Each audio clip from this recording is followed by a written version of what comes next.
Šiluvos Marijos apsireiškimo koplyčia. Čia matome Marijos statulą.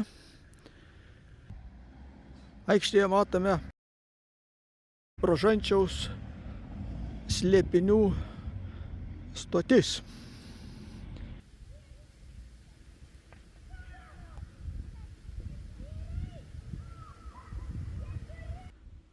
Čia yra šventojo popiežiaus Jono Pauliaus II statula, kuris buvo atvykęs į Lietuvą atgavus nepriklausomybę Lietuvai. Čia matome Šiluvos apreiškimo koplyčią, kurią suprojektavo architektas Vivulskis Marijos apsireiškimo vietą 1608 metais. Apreiškimo koplyčios šventoriuje yra du angelai.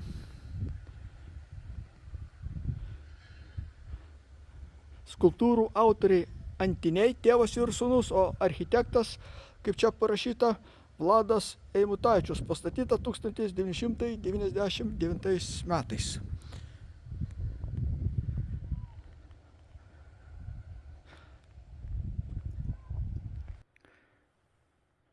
Štai čia architekto Antano Vivulskio suprojektuotos apreiškimo koplyčios centre yra švenčiausios mergelės Marijos su kūdikėliu Jėzumi statula. Taigi šioje vietoje apsireiškia švenčiausia mergelė Marija. Ir štai matome iš šono tie akmenys, ant kurių stovėjo švenčiausia mergelė Marija.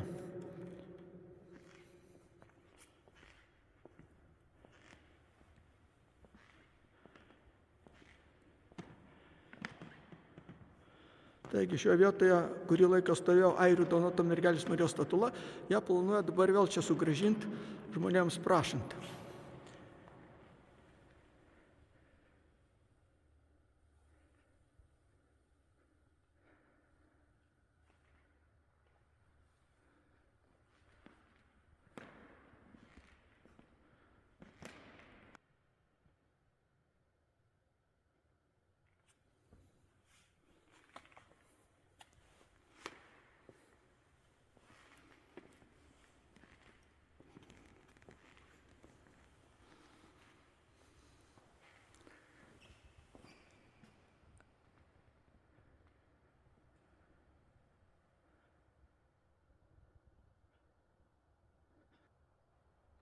Čia matome freskos.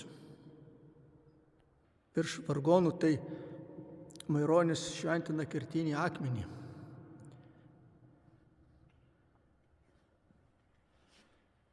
Čia va freska vaizduoja, kai buvo Marijos paveikslas vainikuotas popiežiaus pašventintais vainikais auksiniais. O iš šitos pusės freska vaizduoja mergelės Marijos apsireiškimą piemenėliams.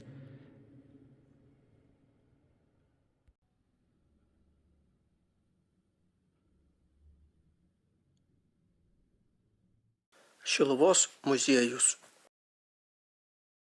Einame į Šiluvos muziejų ir iš karto dešinė pusė matome airių dovaną lietuvių tautai dar sovietmečiu, tai švenčiausios mergelės Marijos statulėlė.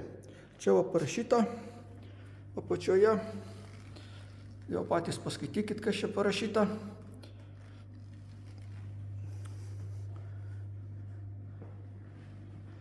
Tai va čia Šiluvos bažnyčios liturginiai indai.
Va čia matome infulato rūbai, nes klebonas turėjo teisę nešioti rūbus, tokią privilegiją Šilo turėjo ir jis vadinosi infulatas.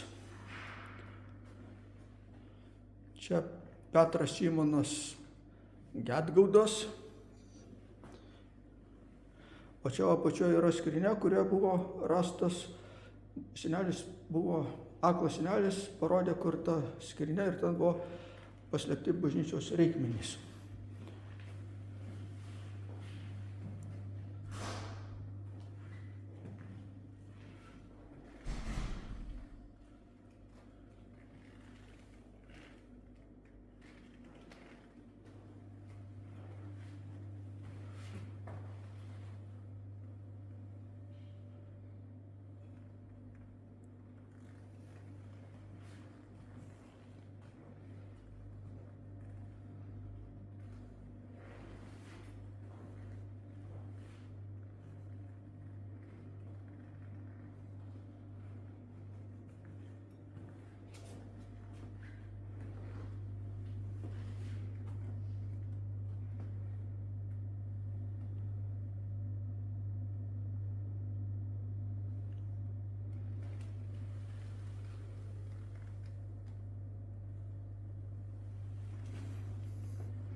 Čia Antano Vivulskio apreiškimo koplyčios projektas. O čia pats architektas Antanas Vivulskis.